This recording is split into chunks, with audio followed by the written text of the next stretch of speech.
You brush your teeth every day, you get bacteria off your teeth, but over time, bacteria will get stuck below your gums. Once it builds up to a certain size, to a ball, we call this calculus, your body recognizes a foreign body in the mouth, the bacteria, and they do their best to fight it. And what the body does is it creates a bunch of cytokines and inflammatory markers to, open up the blood vessels and fire away, trying to destroy this calculus.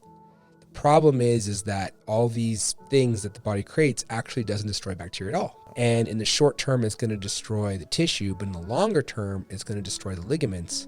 And once that happens, you lose the bone. Yeah. So this whole problem comes from the fact that there's bacteria below the gums that just isn't cleaned. And this could all be solved very preventatively by just cleaning your gums. Yeah. And no matter how well you brush or floss, this is below the gums. This is not a territory that you can do at home. This has to be done by a professional.